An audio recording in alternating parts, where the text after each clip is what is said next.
you're worried about money or food, and so you can't attend to your mental health, we can also help. Right. It's a holistic thing.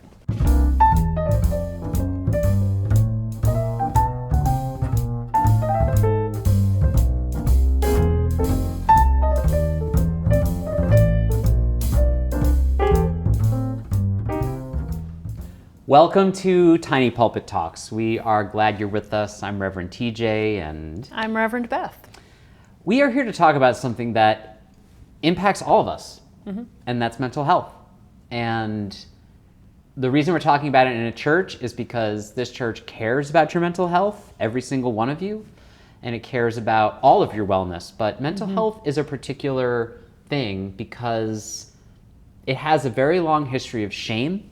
It has a very long history of hiding, of needing to be good enough. And I think one of the things I just want to say right out with Unitarian Universalism is that there is an ethic of achieving, of being good and doing these things. And there is sometimes a sense of not having enough space to raise your hand and say, I'm not doing okay. Yeah. Have you ever noticed that in some of our communities? Oh, for sure. Yeah. Yes. Yeah.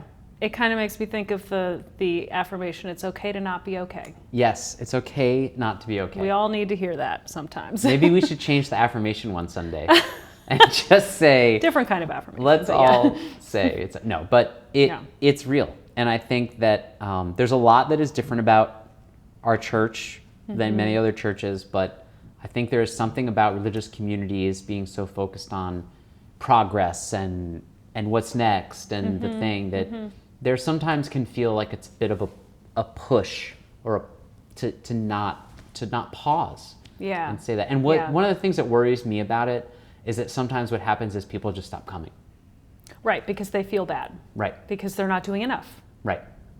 Oh, yeah. Or they're just trying to take care of themselves and don't feel like they can go the extra mile to save the world. Right. And so what we need to say first and hear this is that you need to take care of yourself. Yes. Right? Yeah, that's first. Yeah. And that doesn't look the same for everyone. I mean, True. We work with people all the way from, I was just talking to someone who was like, I hear what you're saying in worship and it's all up here and I know there's stuff I can be doing, but I can barely get out of bed. And this isn't, I don't think it's someone who's having clinical depression. There's actually sort of a feeling that many people are having right now around what's going on in society, what's going on in their lives, and all of the pressure they're feeling where they're almost afraid to leave their home, not sure who to talk to, and it's creating isolation and anxiety. Right. Yeah. Right. And so what we want to say, I think, to folks who are feeling that is that some days it's a success if you wake up and maybe eat something and then go to bed at night. Like just getting through the day. Yeah, and I was going to say what's a win, but even my phraseology of what's a win is still so focused on achieving. And what you're talking about is really just like being. Yeah, exactly. And taking care of yourself. Right. Or, for some folks, taking care of your family. I know that as a parent of kids, like there's a particular pressure there too, like to take care of myself, but also to make sure that my kids are doing well and thriving. But there are some days when just, they wear their pajamas all day and they've eaten some food and that's a win. That's a win. Yep. I was just thinking, I was like, there are days where for me, like on some of my days off where it's lacrosse shorts and t-shirt all day, watching whatever I'm watching and eating, not as well as I could. And, I think that's one of those, and this isn't, we're talking about sort of general care. But the other piece of this is what to do when either we or someone in our life is having actual a crisis. Right. So one of the things that is different in our church where mental health is concerned, and I work in the pastoral care side, we all do, but I sort of see a lot more that's going on with that, is that sometimes when families have a loved one who's been a part of our church who's died or is in trouble, they come to us because that loved one has said, my church is so important to me. And some of those family members are so afraid we're going to say things like, well, all they need is prayer, all they need is more faith, all they need is more belief. And I think one of the things that's very different about our church is that we have a very large book, really, of referrals for mental health experts, for doctors, for clinicians, for ways to do this, for cognitive decline.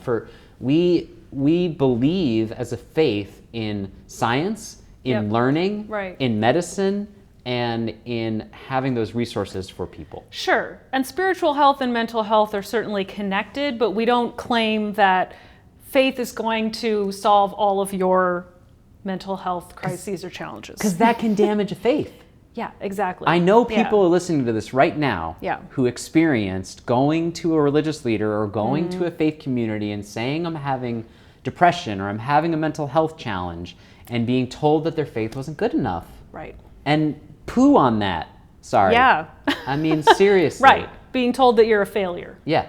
When you're already feeling like a failure, maybe. Yeah. Yeah. And I think that is part of why many people are a little astounded about learning more about our church and what we look at and how we welcome people and what we're concerned about. I'm a trained suicide prevention counselor through Texas United, or the Methodist here, and we have all kinds of other resources to get people the help they need. Yep. You've done a lot of I've training done on a this. Youth mental health first aid training, which is that training's amazing. Great training. They have it for youth and for all ages I too. sent the materials to a friend of mine from high school who's got kids one in junior high, a friend from high school who's got kids in junior high and one in high school, and he was like, where was this? Yeah. Well, I mean, the UUA puts out some incredible stuff, especially for youth. Yes, there are great resources out there.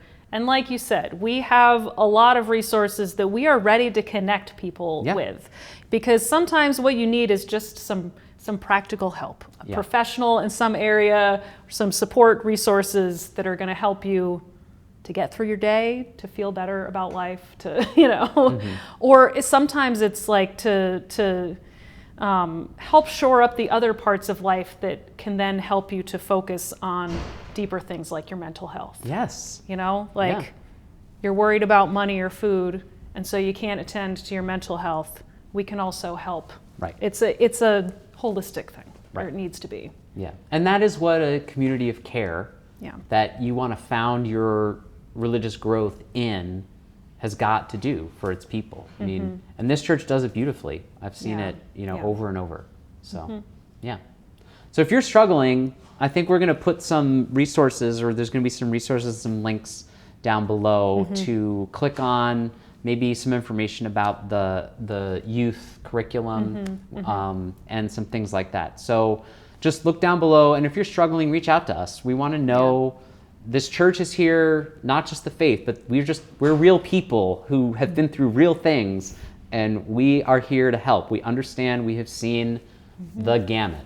Yes. And we have a lot of resources to help you. So hang in there, be well, and let us know how you're doing, and we love you. We do love you. Yeah. So tune in, let us know how you're doing. If you want to reach out, we're here. So this is Reverend TJ from Tiny Pulpit Talks. And Reverend Beth. Be well. We love you. See you on Sunday.